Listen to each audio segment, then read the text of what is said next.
can you be an alcoholic without hiding drinks in your pencil drawer at work? Can you be an alcoholic if you are not drinking first thing in the morning? Can you be an alcoholic and have just a 6-pack after work every day, but not wake up with a hangover? Yeah, so the stigma tells us that you have to be like the worst drinker in the entire world to have a problem. Right. And either you're the absolute worst drinker ever or you're fine. And that's not the case. I've never hidden drinks ever. I never drank at work. I got my master's degree while I was drinking. Like, you can be highly, highly functional and still have a problem.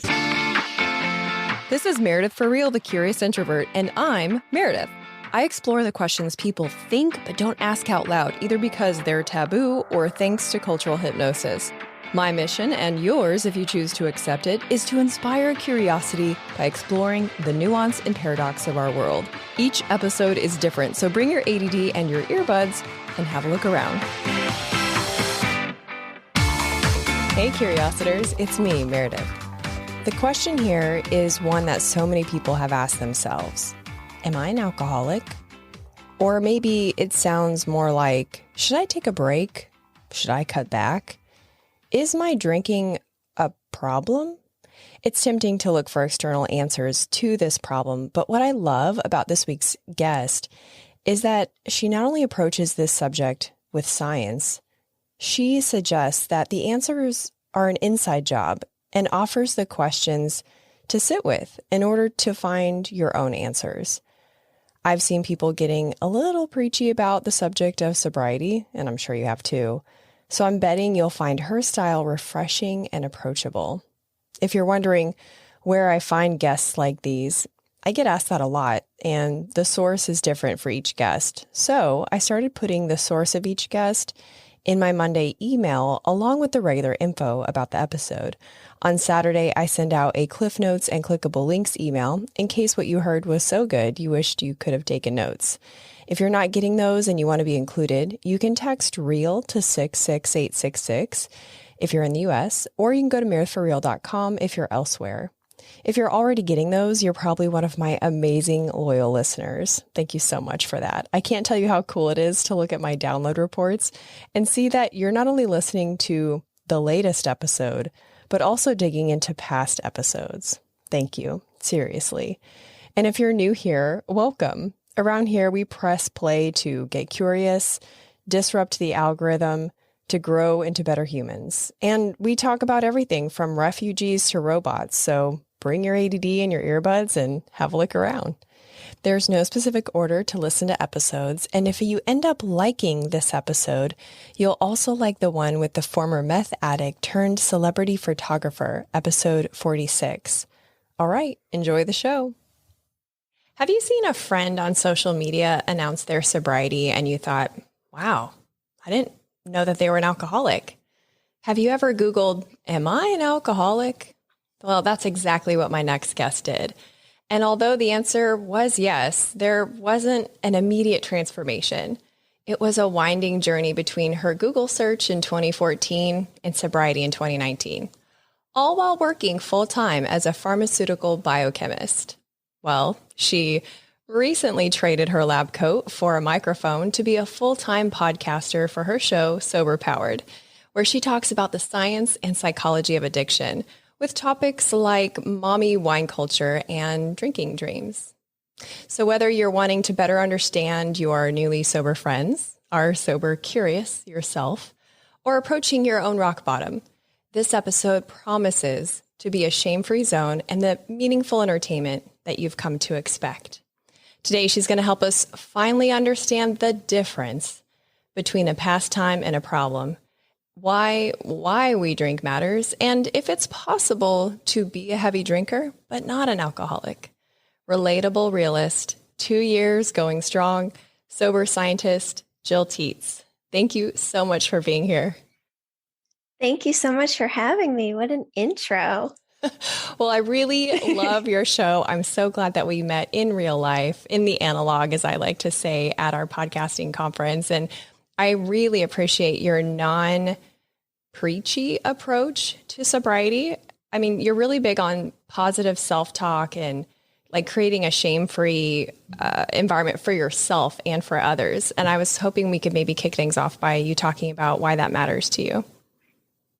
Yeah, there's so much shame in feeling like you can't control something that is so much, and that prevents someone from getting help, that I try to be mindful of removing any additional shame in the way that I talk about things, because that keeps people stuck for years. Just the shame that, why can't I control this thing? It seems like everyone else can.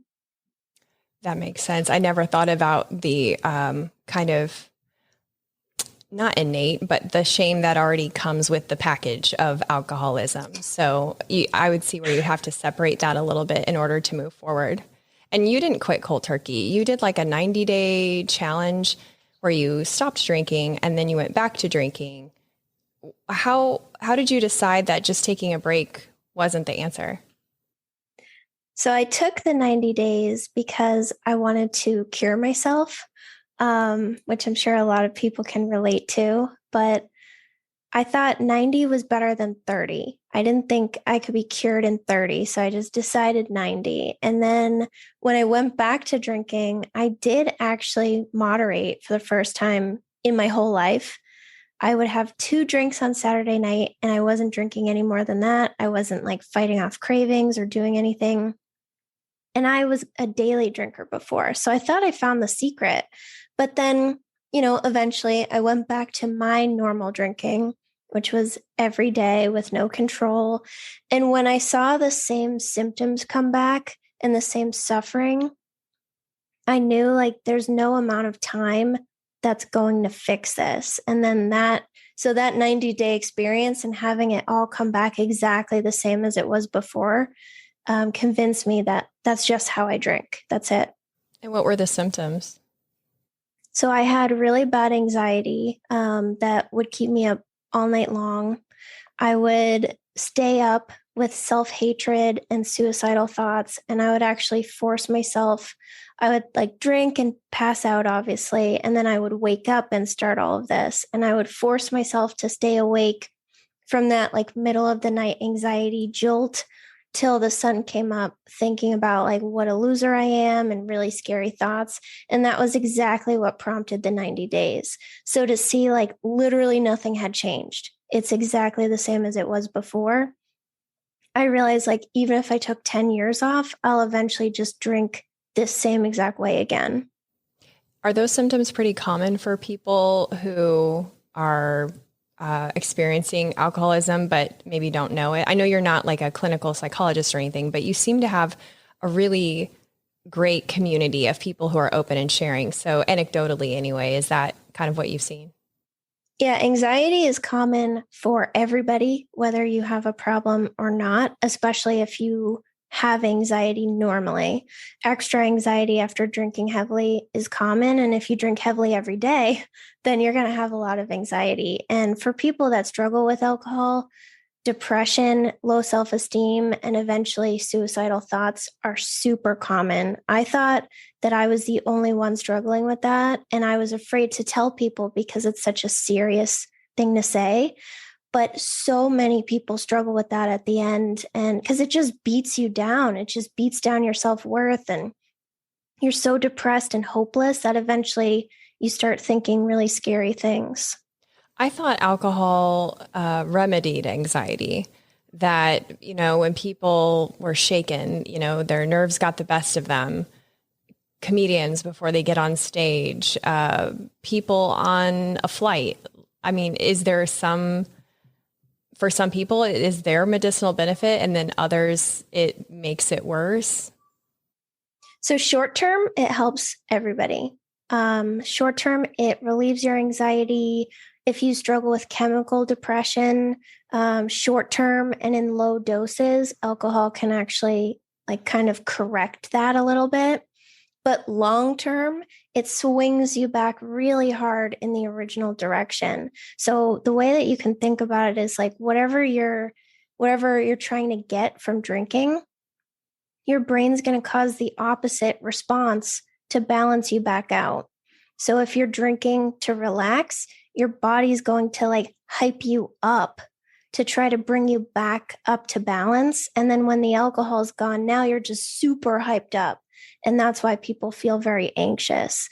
So it's just like the way that brain chemistry works. But short term, it absolutely does take care of anxiety. And that's factual. And that's why so many people get stuck, because they're only thinking about like instant gratification, fixing this problem immediately.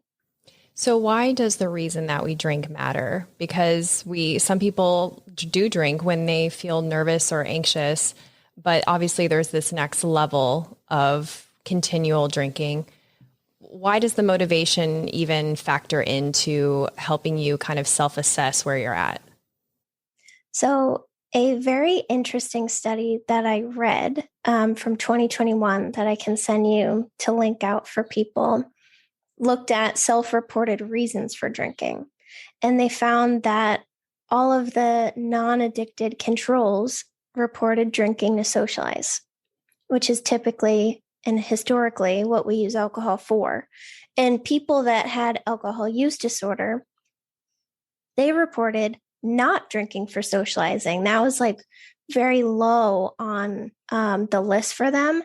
They reported drinking for coping with stress, because they were craving alcohol, and to reduce anxiety and depression. So what they concluded from their study is that as your motives shift, it coincides with developing a problem. So once you're like using alcohol to either avoid, to cope with, to change your mood, to fix mental health, once you're like using it for something, it's leading you down the path of having a problem. Is it hard for a lot of people to distinguish that transition? Because even listening to this, your answer is so beautifully concise, but the concept itself has it's subjective a little bit. Do people have trouble like deciding where they're at? And like, do you have any personal experience with tips or hacks that can help you be a little bit more objective when it comes to yourself?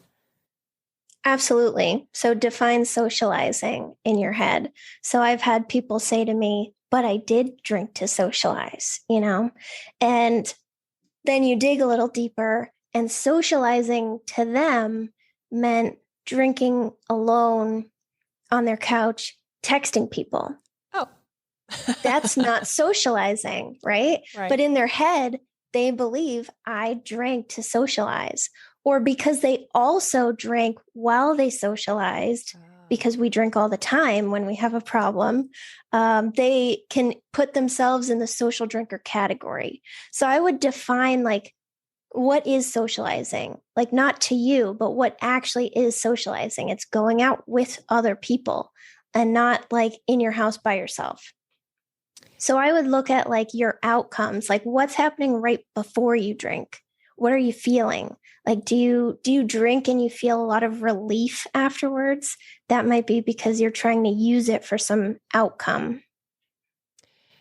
So some people drink, like you said, socially, but then others, I don't know, I think they define alcoholism.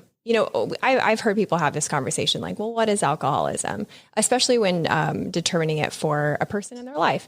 And often you hear, well, it doesn't disrupt their, they can go to work fine. They, I don't know, like some people just behave differently on alcohol. Like they aren't embarrassing. They're not fighting. Some people are, but I guess, can you be an alcoholic? I'm trying to figure out how to even word this question. Can you be an alcoholic without hiding drinks in your pencil drawer at work? Can you be an alcoholic if you are not drinking first thing in the morning? Can you be an alcoholic and have just a 6-pack after work every day, but not wake up with a hangover? Yeah. So the stigma tells us that you have to be like the worst drinker in the entire world to have a problem. Right. And either you're the absolute worst drinker ever or you're fine. And that's not the case. I've never hidden drinks ever. I never drank at work. I got my master's degree while I was drinking. Like you can be highly, highly functional and still have a problem. I think the only question that matters is, does your drinking make you miserable? Are you miserable? And if the answer is yes, then maybe you need to reevaluate, because I thought I just had this horrible life. Everything sucked. My husband was the worst, my job was the worst, my family, the worst. I was the worst. And alcohol helped me get a little bit of a break from my horrible life. But in reality, alcohol was causing this spiral that made me super dramatic and feel like everything was so bad. And when I stopped drinking, I was like, oh, everything's kind of a disaster right now, obviously, because I messed up a lot of stuff, but I can fix it. It doesn't have to be a disaster forever. So it clouds your judgment. It like makes you see the world in a different way from the way that it actually is. And we think like alcohol is our best friend and that it's helping. But if you're miserable, that's a sign it's not your best friend. What do you think holds people back from starting their sobriety journey? It's so normal. Drinking is just so normal and cool. It's literally everywhere. Yeah, it is. I get like an ice cream. I guess I'm embarrassing myself now. I get like delivery ice cream. Wait. That's a thing? Yes, I do it a lot. And they ask me, do you want to add alcohol to your order? Do you want your dasher to pick up alcohol? And it's like, no, I don't need alcohol with my ice cream. And like Instacart will ask you, there's like billboards all over the place with alcohol. It's in like every movie and show, and they drink heavily with no consequences. Like it's everywhere. At work, there's like alcohol in the kitchen. There's work happy hours. Like we feel like we're going to be left out and no one's going to want to be friends with us anymore. And we believe that like everybody drinks. Wow. I am a little stuck on ice cream delivery, but I'm still with you. Try it. That's incredible. You're right, though. Our society has given a total pass to alcohol. It's on pictures of wine, on tote bags. As I mentioned in the intro, mommy wine culture. I remember watching Cougarville, which was a sitcom with Courtney Cox at one time, and Bob was the name of the giant wine glass. It was, I'm only having one glass of wine, but it was like 3 bottles fit in that glass. And yeah, it's almost like not cool to be sober. Although I do see more and more people choosing sobriety for what I imagine are different reasons. And it's creating market signals. There's companies who are making non-alcoholic drinks. And I guess that kind of leads me to my next question, life after sobriety, especially when your husband drinks socially, you, I presume, live together. What does that look like? Can you drink non-alcoholic drinks without being triggered? Do you keep alcohol in the house when y'all go to parties together? Does he abstain just for your benefit? Tell me about that. Yeah, so I set some boundaries. I was a wine drinker.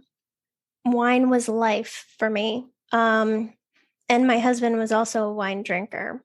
So I asked him when I stopped, because when I stopped, I said it was forever. Some people like one day at a time. I don't. I just said forever. So I said, can you never drink wine around me ever again?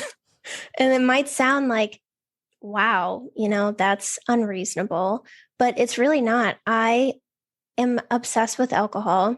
My brain is all about it. All it wants is wine. So he doesn't care about alcohol as much as I do. So it's really not a big ask. He's not going to die if he doesn't drink wine around me. So I asked him to never drink wine ever around me. And he drinks beer or mixed drinks. And we do have beers in the fridge occasionally for him. And that's not a big deal for me. Wine around me would be a really big deal. When we go out, it's fine if he drinks around me. Hey, Curiositors, just a quick pause to show gratitude to our sponsors and give you some special deals. If trash TV leaves you feeling drained, and you want to support creators like yours truly, check out StreamMoco. You can search shows by your mood and even, watch my show, The Curious Introvert.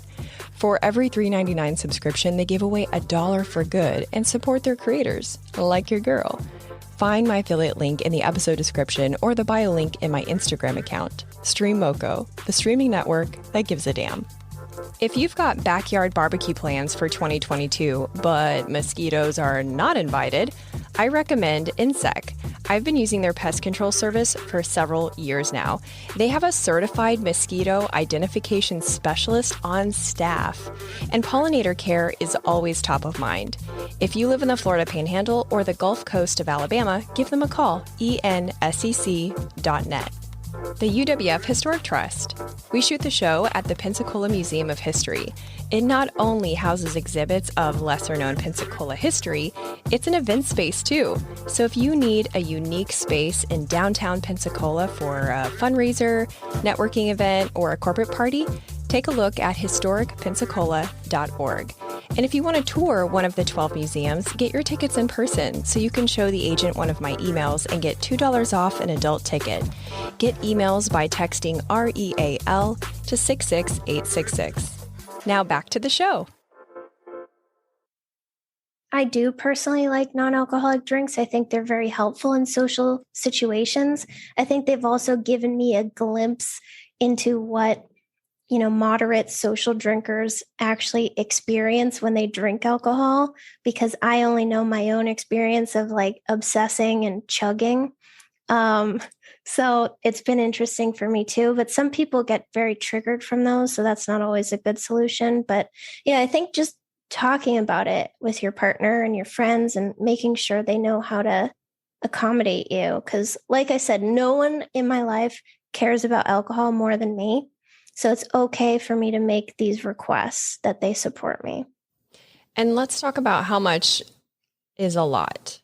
You have some more objective data from a study that helps us measure how much is a lot. And then I'd love to transition into the question, how do we know, can we be a heavy drinker, like light, moderate, heavy? Can you live in that heavy category and not be an alcoholic? But first, help us measure it out. How much is a lot?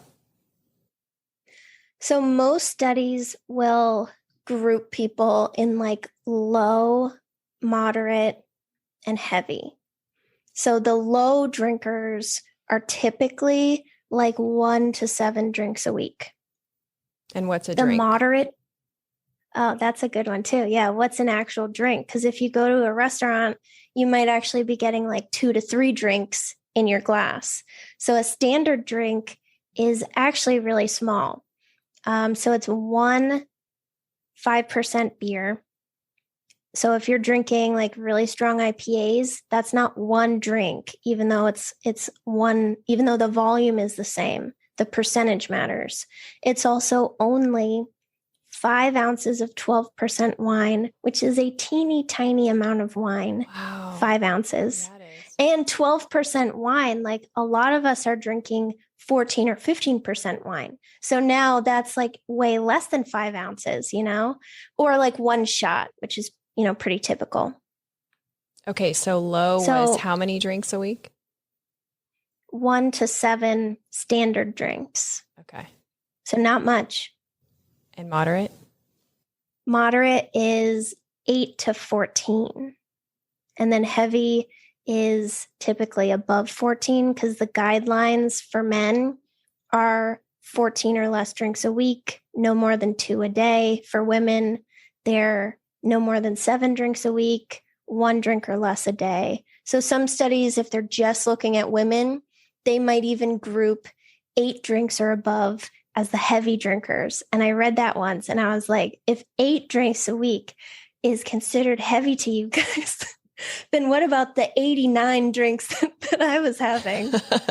89. That's a very specific number. It sounds like you actually counted it. I used to try to count to get it. I wanted to get it under 30 a week. That was like moderate drinking for me, was under 30. Like really, if I could get it under 25, then I would be like a superstar. But I didn't actually count above that because I didn't want to know. Yeah. Wow. That's so fascinating. I think that puts a lot of people in a higher category than they thought. Yep. Okay. So here's the secondary question to that. Can you be a heavy drinker and not an alcoholic? Absolutely. You can. Some people will never get addicted no matter how much they drink. And it doesn't mean that, if you're addicted, you have the shakes and you've ruined your life. You can be emotionally and psychologically addicted without being physically dependent. So someone who is mentally addicted, they obsess over it. They think about it all the time. They can't imagine never drinking again. They can't take time off. They can't leave drinks behind, like things like that. Their life becomes very focused around alcohol. But other people, maybe they're going through a tough time and they lean on alcohol a bit and they drink very heavily. And then as the tough time resolves, they back off naturally. Those people, aren't that common, but it is possible. And that kind of goes back to the alcohol gets a big pass in society as well, because while it is understandable to have somebody lean on alcohol during a tough time, for them to continue to drink is also perfectly normal. Meanwhile, I remember when I first moved to Pensacola, I didn't drink hardly at all. And it just wasn't something I was comfortable doing. I wasn't into it. And the fact that I wasn't into it made other people so uncomfortable. We couldn't even have like a whole conversation. They were like, but why aren't you drinking? And I was like, I don't know. I probably should have thought of something really clever, but whatever. So I just said, I just don't want to. I'm really happy with, also, I don't drink soda. So like, I was very obviously drinking a water with lemon. So maybe that was my mistake of not blending in properly, but it made them so uncomfortable that was like the whole gist of our conversation was them interrogating me. And so I can see where there's a lot of barriers for those who are trying to move into sobriety. Would you suggest something like the 90-day challenge to someone who's trying to better self-assess, or do you think that's harmful? I think if you're scared that like never drinking again seems impossible for you, like life wouldn't even be worth living, definitely try somewhere between 30 and 90. I personally don't think 30 is enough, because if you've really like blasted yourself with alcohol for years, you get a lot of mental clarity around the 60-day mark. So there's a lot of really positive. So the first month is mostly like physical changes and your health improves and your liver is like, restored. And the second month is more like cognitive changes. And those are really important for understanding why you drank and understanding cause and effect of your drinking. So that's why I recommend like a little bit longer. But when I was drinking every day, like even one day seemed impossible. So I first started years ago with 7 days. And that's not even enough to get like out of withdrawal. That's about 2 weeks on average. But it was enough to have experiences sober. And you can't forget those. Like you can't forget that you did a weekend sober and didn't die and didn't have the most miserable time ever. Oh, I love that. I joke with people. Yeah, sobriety. It's also an experience, It's good to try sometimes. You have to prove to yourself, I can do it, because we don't believe in ourselves because our self-worth is so destroyed. We don't think we can make it through a weekend without drinking. And like I used to just wake up and wait for the bar to open so that I could go to brunch and then just like drink all day and all night. And that's what I did on the weekend. So when you remove alcohol, it's like, literally, what do I do? Like all I did was drink. So what do I do now? And once you get through that and you actually have an okay time, you build up more confidence. So even a week is fine, but I recommend trying to get past 2 months, because you'll really understand your drinking then. I couldn't understand it in 7 days. And is it always alcohol abstinence forever for people who are alcoholics, or is it always an all or nothing solution, or is there a spot for moderation for people who have identified themselves as alcoholics? In my opinion, and the opinion of most people, there's no moderation. Because if we could moderate, we would just do that. Right. It's not something that can be learned. Like, we're not choosing to not moderate, you know?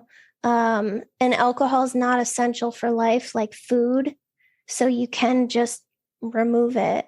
And I think some people can achieve moderation with very strict rules and forcing themselves to white knuckle their way through cravings and like stop drinking before they're satisfied. And they can do that just fine. But the obsession is still alive. They still think about alcohol all the time. They think about, how much can I drink? How do I make sure I don't have too much? What's the rule for tonight? Like, what's the plan to stop? And then occasionally they will mess up, like we all do. And then they will just like relentlessly beat themselves up for that. And then that starts the obsession again. And, oh my God, I got to moderate. I have to figure this out. When you cut it out and you say, never again, I am not drinking, I'm sober forever, the obsession goes away. I don't have to think about, can I drink today? Oh, I said I wasn't going to drink today. Well, I drank yesterday. Like, maybe I shouldn't drink 2 days in a row, but it's Thursday. Like, you don't have to have these internal, like, dialogues with yourself trying to justify why or why not. And it frees up your whole life. And the other point that's really important, social drinkers don't think that way. They just drink or they don't. And then they drink and they get satisfied with a small amount, and then they stop and they move on. And if they're satisfied and there's a third of their beer, whatever. Where me, do not waste your drink. I'll finish that for you. Like, how dare you? So I think also recognizing that this obsession isn't something that you're supposed to have. It's not something you can tame, or learn to like control, because you're not choosing to be out of control. You read so many studies about behavior and the mental health aspects of alcoholism.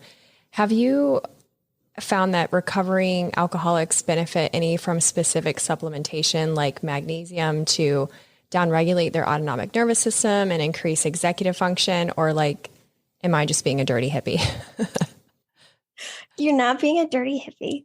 I think if you were a very heavy drinker for years and years and years, it's likely you have some deficiencies, just because alcohol prevents, proper absorption in your digestive system, and, eating is cheating in the heavy drinking world. So you don't want your buzz to be affected by food. So we don't eat very much, so you might like have the drunchies at the end of the night and just eat disgusting food. So you might be malnourished when you do get sober. So supplementing in the beginning, could be helpful, and you can check with your blood work, but I don't think there's anything like, if you don't do it, you're going to have a bad time or your sobriety is at risk. I think it's just dependent on the individual. That's so interesting. You just brought up like 3 things I didn't even know about. That's part of the reason why I really enjoy listening to your podcast. As we wrap up, I'd love for you to paint a picture of sobriety now, because I feel like I'm trying to put myself in the shoes of someone listening to this who might be sober curious, and sobriety looks like the absence of alcohol, and that's it. It looks like punishment, like being grounded. So can you tell us about how your life has improved since being sober 2 years? So for me, sobriety means I don't have to hate myself anymore, which is a gift. I thought that I was just a loser, a depressed person, a suicidal person, all this stuff. I don't have to be. It was just the alcohol. And when I removed the alcohol, I could work on things in therapy. I could improve my life. I could make changes. I could work on my marriage. So another thing about sobriety is like, I can literally do anything as long as I want it badly enough. Like before, you break your promise to yourself every single day when you say, I'm not going to drink tonight, or I'm only going to have 2 drinks tonight. And then you have 300 again, like every other day. And that beats down your self-esteem. And for me, it got to the point where like I would try to set a goal. And as I'm thinking the goal, another voice would come in my head that would be like, yeah, right. You know, you're not doing that. So I couldn't even think up goals for myself without beating myself down first. So now that I don't have that self-hatred anymore and that voice, I can do whatever I want. It's freedom, which is why I have my free tattoo. Ooh, I like it. But yeah, it's freedom. You don't have to obsess about alcohol anymore. You don't have to hate yourself anymore. It's just the best. And all you have to give up is stupid alcohol, which isn't even, that great. It kind of isn't. Thank you so much for sharing this. Tell everyone where they can follow you and listen to your podcast. So if you search for Sober Powered, you'll find me all over. That's my show, my Instagram, my Facebook group too, if you're sober curious and want a safe space. And I'll be linking the studies that you mentioned and the social media resources also in my email when this episode comes out. So if you're listening or watching and you want to be a part of that and get that email, just text REAL to 66866 if you're in the United States. If you're outside the US, you can go to meredithforreal.com and sign up to get the email there. Thank you so much, Gill. This was awesome. Thank you for having me. Thanks for listening. If you've loved a couple episodes of this show, leave a rating and review on Apple Podcasts or the Good Pods app. If you liked this episode, you'll also like the one with the former meth addict turned celebrity photographer. It's episode 46. Stay tuned next week when I talk with a PhD researcher who invented earbuds that help you downregulate your vagus nerve.